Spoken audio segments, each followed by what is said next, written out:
Some of my earliest memories take place at the house on Charles Street, which is where the temple was located when my family first joined.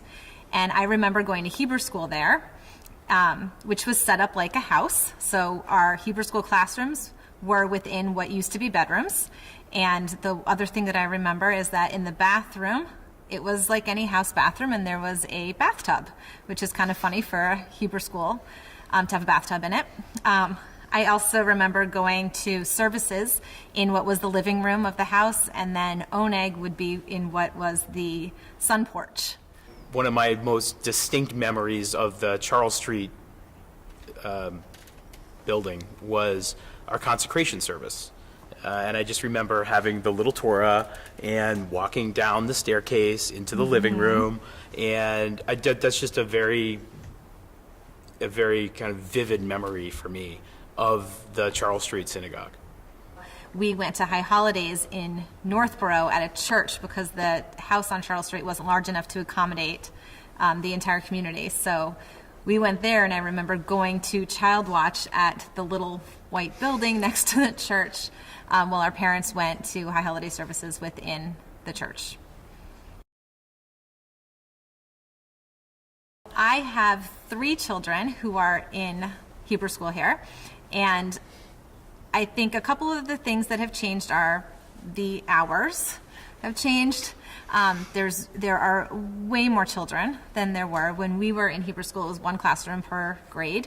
Now, I don't know how many there are, but multiple per grade.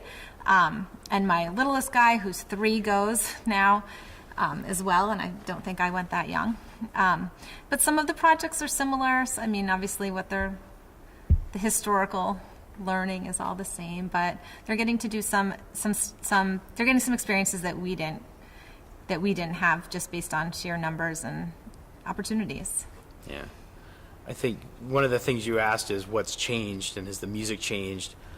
I think I've seen and we've seen over the years, the synagogue has evolved. It's changed buildings, it's changed rabbis, it's changed lay leadership. The Reform movement has changed, really, seeing the melodies and the music changing over time. I think evolving from what was more aligned towards traditional or conservative types of melodies, ways that the services were conducted over time, and that's just changed dramatically. Not for better or for worse, it's just changed. But I know my children, my oldest is in the same class as Marcia's youngest, and knowing that they're starting to experience the synagogue, come to Tat Shabbat, love it. My daughter, every time we drive by the synagogue, my oldest daughter says, "This is a synagogue. Why isn't the synagogue open? When are we going to Tat Shabbat?" So I think that's exciting for me, and it's wonderful that she's excited about being a member of this community already, and she's not even 4. Right. When Eric and I were looking at the wall, at the confirmation pictures out there on the wall, we noticed David Cohen's name on the wall, and then we're joking how he was our WAFD advisor. He was WAFD. WAFD advisor. And then I also noted that he is now the guidance counselor for my daughter at at Mill Pond. So how this Jewish circle just continues to roll. It keeps on going. Keeps on going.